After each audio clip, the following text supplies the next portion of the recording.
Salut tout le monde, nouvel épisode de Stargate Faux Raccord et au programme aujourd'hui nous allons traiter les épisodes 3 à 6 de la saison 6. Une émission placée sous le signe de la réutilisation de décors.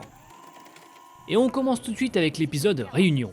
La scène sous l'eau a été réalisée dans une copie du décor réel mais tout en plastique, puis immergée dans une piscine avec les comédiens en dessous.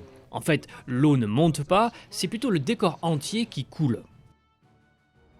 Au niveau de la réutilisation de décors, sachez que la plupart des champs contre champs sont réalisés dans les mêmes angles, mais avec des placements différents. Par exemple, dans cette scène, les deux plans filment le même couloir, mais l'un a une porte fermée dans le fond. Gaffe assez connue, dans la voiture cette fois, où les plans de Teal'c sont en fait inversés, car réalisés dans le même côté de portière que Jonas. On peut aussi remarquer que dans la baie des chasseurs de la mort, les deux utilisés par SG-1 pour s'enfuir sont placés des deux côtés. Bon, outre le fait que je n'ai aucune idée de comment ils y accèdent, si ce n'est en escaladant l'aile du chasseur, tout en priant pour ne pas glisser et mourir d'une chute de plusieurs mètres, les deux duos entrent par le même côté. La logique aurait voulu que le groupe qui accède à ce chasseur entre par la droite. Tout ça n'est dû au fait que lors du tournage, ce sont les mêmes angles et le même chasseur utilisé. Côté faux raccord classique, Jonas récupère la plaque de verre avec la main droite, puis sur le plan suivant, la main gauche. Une astuce brillante, je trouve, a été utilisée pour donner l'illusion que cette plateforme est tenue au-dessus du vide.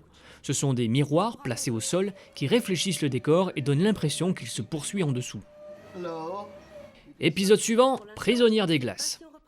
Dans le début de l'épisode, on peut remarquer cette convention dans la production audiovisuelle où lors d'une conversation à distance, les personnages parlent à leur écran, puis à leur caméra une fois affichée sur l'écran du destinataire. Quand on le remarque une fois, on ne voit plus que ça. En parlant d'écran, on voit ici qu'on passe subitement de 41 22 330 à 58 38 30 sur l'écran. De plus, le bandeau blanc visible sur le moniteur disparaît autour de sa tête sur le plan suivant. L'épisode contient de nombreuses scènes coupées où RDA est en roue libre, dont voici un aperçu.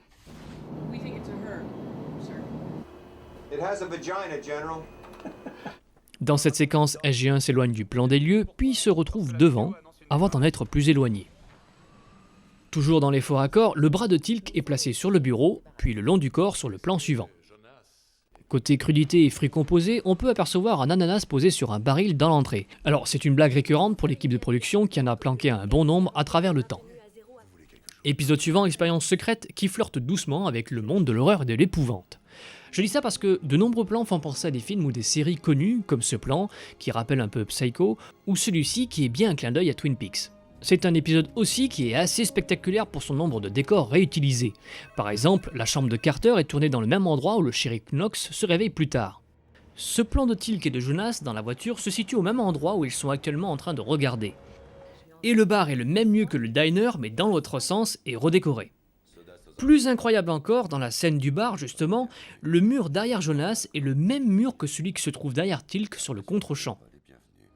Enfin, de l'extérieur, ce bâtiment semble pas assez large sur la gauche pour abriter le bateau qui s'y trouve une fois à l'intérieur. D'ailleurs, dans ce bâtiment, on peut voir que les disques sont orientés dans l'autre sens sur le plan suivant.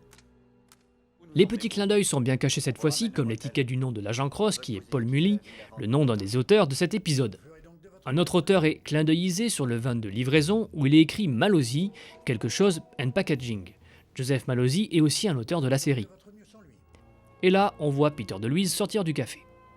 Côté classique, le shérif tend le dossier à Carter dans un sens et elle le récupère dans l'autre. On remarque aussi que sa Jeep noire disparaît sur le plan suivant. Dernier épisode de l'émission, Abyss. Chose amusante, cet épisode a été tourné avant Prisonnière des glaces. Aussi, l'épisode, pourtant centré sur RDA, Richard Dean Anderson, a été réalisé avec très peu de temps de tournage de celui-ci.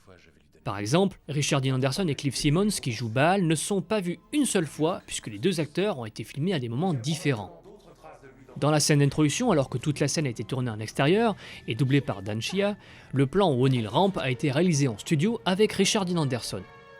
D'ailleurs dans cette scène, le DHD est vraiment malmené, perdant quelques touches au passage et oscillant comme du plastique quand O'Neill s'effondre dessus. On voit aussi la seconde charge qui n'explose pas, mais qui est quand même vue comme blessure une fois O'Neill au sol. Quand O'Neill est montré pour la première fois dans le sarcophage, son t-shirt est impeccable. Le plan suivant montre une blessure. Je ne sais pas bien si c'est un flair ou bien le compositing qui fait que Baal a un trait qui passe sur sa robe en bas. On voit aussi que l'espèce de truc là sur le mur n'est pas ancré complètement dans la ligne, puis sur le plan suivant, si. Au sujet de trucs sur les murs, on peut voir les barres sur lesquelles se tenait Dan Chia avant de tomber. Juste un petit mot sur la façon qu'ils ont eu de tourner cet épisode et de tricher avec la gravité. Une caméra placée en haut d'une structure qui tourne donne l'illusion que la gravité s'inverse. Il est ensuite composité avec un autre plan devant un fond vert. Même chose ici, O'Neill est filmé de côté, puis composé avec le plan de Baal jouant devant un fond vert. Enfin, faux raccord classique, on peut voir que les mains de Teal'c sont placées différemment sur le plan suivant. C'est aussi le cas de O'Neill plus tard qui entre les plans n'est pas allongé de la même manière. Voilà, c'est tout pour aujourd'hui, j'espère que ça vous a plu et je vous dis à la prochaine pour un nouvel épisode de Stargate Faux Raccord.